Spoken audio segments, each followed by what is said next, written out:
Selamat datang kembali teman-teman di seri video filsafat untuk pemula di mana kita akan meneruskan pembahasan kita mengenai 100 pemikir utama dalam bidang filsafat dan ditambah dengan pemikir-pemikir di luar filsafat yang punya dampak besar dalam dunia pemikiran filsafat. Nah, bagaimana dengan hari ini? Hari ini kita akan menjelajahi pemikiran seorang tokoh yang dia bukan hanya seorang filsuf ya teman-teman, dia seorang novelis dan terkenal juga dengan pemikiran semiotikanya, dan tentu saja dia adalah seorang intelektual publik yang diakui dan dihargai di Italia. Nah, siapakah namanya? Umberto Eco. Umberto Eco. Nah, apakah teman-teman mungkin pernah membaca salah satu buku Umberto Eco yang berjudul The Name of the Rose? Kalau belum pernah, nanti kita akan bahas teman-teman. Pernahkah juga teman-teman mendengar kata simbol dan narasi, dan bagaimana simbol dan narasi itu membentuk dunia di sekitar kita? Nah, teman-teman, Umberto ini adalah sosok di balik pemikiran mengenai simbol, mengenai narasi yang membentuk dunia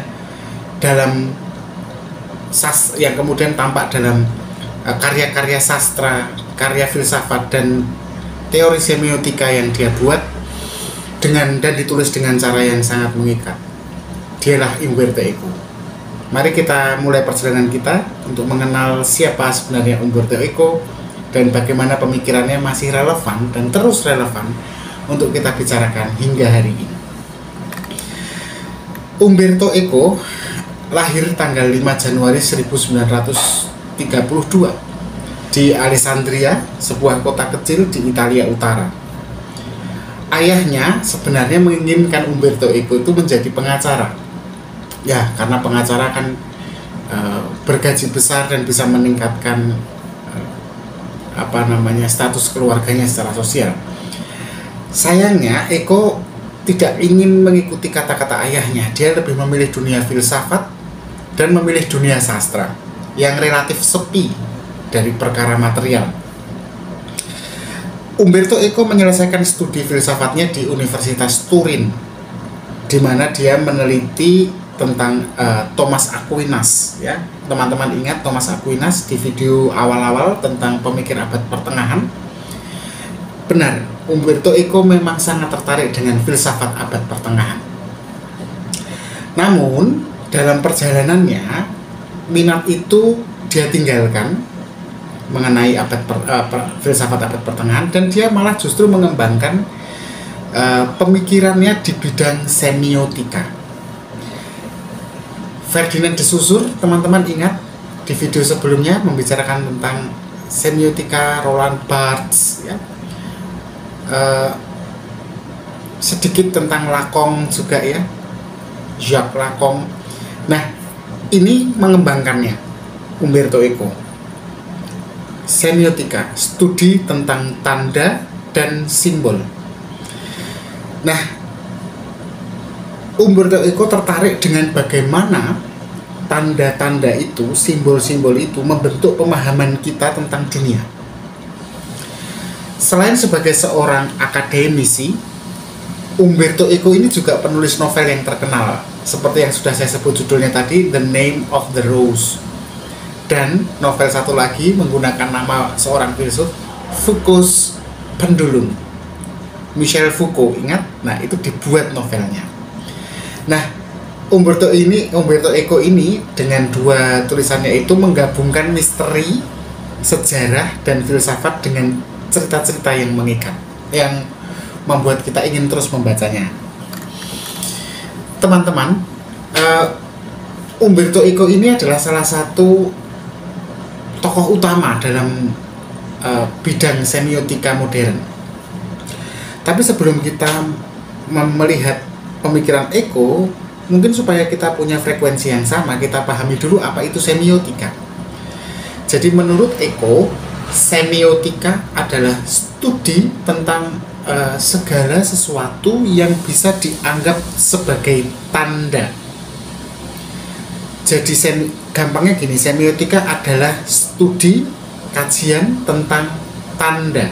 Nah, tanda itu teman-teman bukan hanya simbol visual. Seperti misalnya kalau kita di jalan raya itu kita ngelihat rambu lalu lintas toh, atau kita misalnya di jalan melihat gedung ada logo perusahaan gitu ya. Bukan itu saja tanda. Tanda itu juga termasuk ya kata-kata misalnya, cerita, ritual budaya. Itu semua juga bisa dianggap sebagai tanda yang menyampaikan makna. Nah teman-teman, Umberto Eco ini menekankan kepada kita bahwa tanda-tanda itu tidak hanya mencerminkan realitas, tidak hanya mencerminkan, mewakili, merepresentasikan kenyataan, tetapi juga membentuk realitas, membentuk cara kita memahami realitas dan dunia. Contohnya begini, sebuah novel, kita baca novel nih, itu sebenarnya tidak hanya menceritakan kisah. Novel ini juga menciptakan seperti dunia yang unik, yang dunia itu ada di dalam pemikiran pembacanya. Kedua contohnya, oke, kalau novel mungkin saya nggak akrab dengan novel karena saya nggak pernah baca sastra. Oke, kita lihat sehari-hari kita. Nonton TV, nonton YouTube, nah ada iklan kan di situ. Nah, sebuah iklan itu tidak hanya menawarkan produk, nih beli, tidak. Dia menciptakan keinginan kita yang menontonnya untuk membeli. Jadi iklan itu dengan tanda-tandanya menciptakan keinginan yang memang tanda-tanda itu dirancang supaya emosi kita terpengaruh dan segera ingin membelinya. Jadi dia menciptakan realitas. Teman-teman, salah satu karya Eco yang paling terkenal adalah The Name of the Rose. Novel Umberto Eco ini adalah kombinasi sebenarnya dari cerita detektif ya, misteri ya, cerita misteri, tetapi kemudian dia masukkan unsur filsafat, unsur sejarah, dan kemudian kenapa sejarah? Karena itu kemudian latarnya itu di abad ke-14 di sebuah biara. Kalau teman-teman membacanya, dan teman-teman sebaiknya segera membaca Umberto Eco. Wah, saya ini sedang menciptakan realitas nih. Kalau kita baca novel itu sebenarnya mau mengajak pembaca untuk memikirkan dua hal. Yang pertama adalah hubungan antara kebenaran dan interpretasi. Jadi kebenaran dan penafsiran. Misalnya gini, setiap orang kan melihat dunia dari sudut pandang mereka sendiri. Si A melihat dunia seperti ini, si B melihat dunia seperti itu. Nah, yang objektif, yang benar itu yang ini atau yang itu. Sehingga artinya kan kebenaran tidak pernah mutlak, tetapi seringkali kan merupakan hasil interpretasi. Setidaknya kebenaran bagi satu orang itu secara subjektif. Nah, itu dari cerita The Name of the Rose, Eco ingin menyampaikan itu sebenarnya.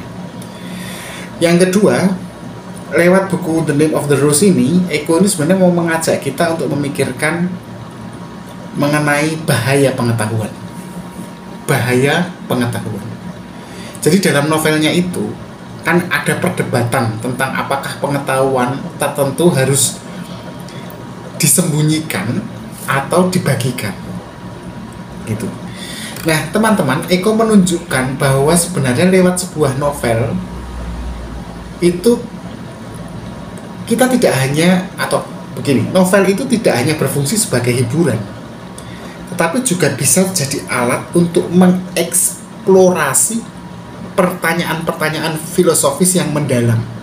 Yang kalau kemudian pertanyaan filosofis itu kemudian dituangkan dalam sebuah buku akademis yang dingin, rigid, dan kaku kan tidak menarik dan memikat ya. Tapi kalau lewat novel itu justru lebih masuk gitu pertanyaan-pertanyaan filosofis.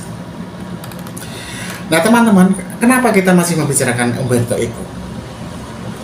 Ya, Satu, Eko adalah salah satu kritikus besar terhadap cara media massa menciptakan realitas. Bagaimana media massa, media sosial itu menciptakan realitas. Dia memperingatkan kita untuk berhati-hati terhadap fake news, fake information, informasi yang palsu.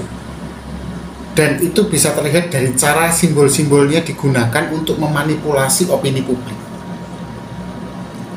Jadi Eko itu penting dibicarakan, mengingat sekarang kita lihat sendiri kan, media massa seringkali membangun informasi palsu dengan menggunakan simbol-simbol yang memanipulasi opini kita.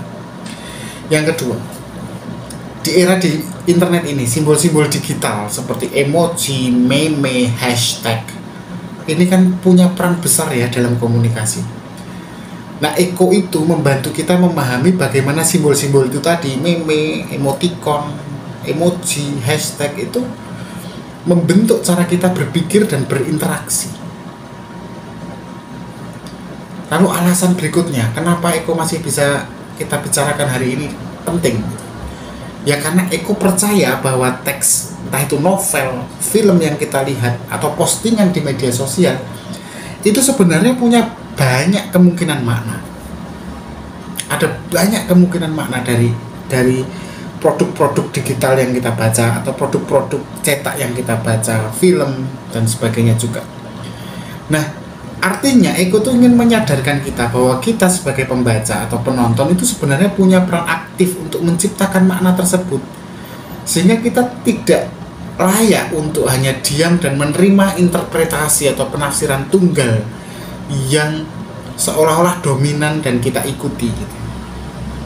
Dengan kekritisan kita bisa menciptakan pemaknaan kita sendiri sebenarnya, sehingga kita tidak mudah diarahkan. Teman-teman, Umberto Eco itu punya banyak kutipan yang terkenal ya. Mungkin teman-teman, saya ingin membagikannya ke teman-teman karena ini cukup bermakna. Jadi ada beberapa kutipan seperti misalnya, the more you read, the more you realize you haven't read. The more you read, semakin banyak Anda membaca. The more you realize you haven't read, semakin Anda sadar bahwa Anda belum baca apa-apa. Ini mirip Socrates ya. Semakin Anda tahu, semakin Anda tahu bahwa Anda tidak tahu apa-apa. Oke, kutipan kedua misalnya, we live for books. We live, kita hidup, for books, untuk buku. Kita hidup untuk buku. Lalu ketiga misalnya, a dream is a scripture and many scriptures are nothing but dreams. A dream is a scripture. Mimpi itu adalah semacam kitab, skriptur, scripture. And many scriptures, banyak kitab, are nothing but dreams. Dan banyak kitab itu ternyata hanyalah mimpi, nggak lebih dari itu. Saya pikir cukup pembahasan kita tentang Umberto Eco, pemikir yang menarik ya, yang mengingatkan kita tentang kekuatan simbol, tanda, narasi, dan penafsiran yang membentuk dunia gitu. Silakan teman-teman kalau ada komen, tambahan informasi tentang Umberto Eco, atau mungkin sangkalan atas teori dia, atau mungkin saya ada kesalahan, silahkan dibetulkan di kolom komentar. Sampai jumpa di video berikutnya. Kita akan tetap belajar filsafat secara online gratis supaya kita makin kritis. Terima kasih.